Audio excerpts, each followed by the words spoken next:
Anak? Anak? Pupunasan kita, ha? Saglit lang.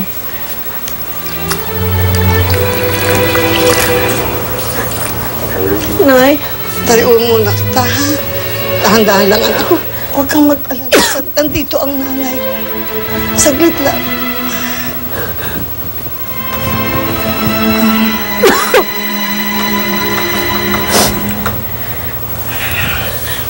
Nay, patawarin niyo ako sa lahat ng sama ng loob na binigay ko sa inyo, ha? Alam ko, ito natutungkol sa nakikisama ko kay Hener. Kaya nawe yata ako kinarma. Kaya ako ganito palumpa. Patawarin niyo ako.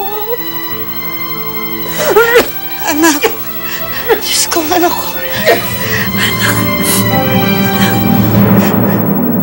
Maganda yung gising ko kanina kasi nakatanggap ako ng text galing sa'yo.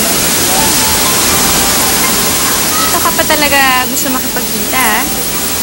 Aminin mo, paborito mo ng lugar to.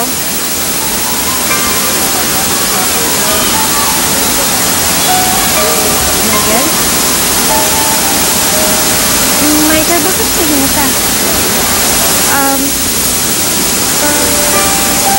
Ngayon nga lang ako nagsuot ng ganito eh. Tapos, ganyan ka pa. Hindi bale, sa susunod hindi na ako magsusuot ng ganitong klaseng damit. Yun na nga yung problema eh.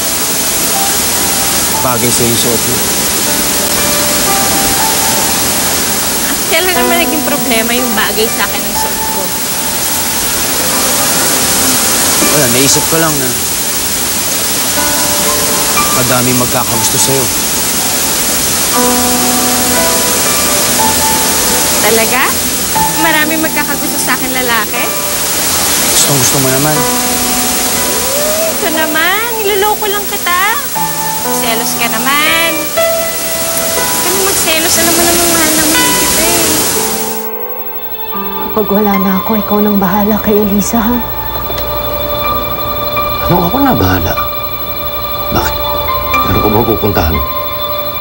Seryoso ako, Hener. Isa lang naman ang hihilingin ko sa'yo. Kapag mawala na ako, huwag naman mo papabayaan si Elisa. Huwag mo siyang iiwan. Sana. Pero iiwan ang anak natin.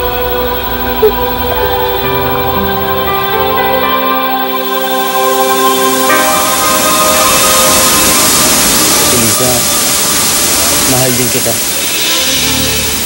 Kahit kailan pala kita nakilala, talagang mahal na kita. Kapag tinitignan kita, alam ko ikaw yung kahati ko. Kaya ang hirap-hirap para sa akin. Anong mahirap? Kapag naiisip ko ngayon na balang araw, may makikilala kang iba, selos na ako. Kapag naiisip ko, mayroong layakap sa yung iba, sumasakit yung loob ko. Sino namang may sabi maghahanap ako ng iba, Aber? Elisa, ayoko. Pero ayoko na maging selfish. Kaya siguro, kailangan mo na maghanap ng iba.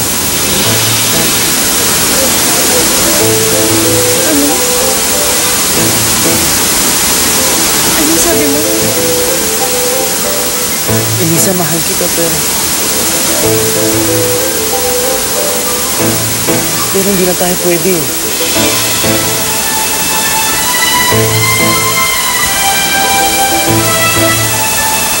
Ano hindi tayo pwede?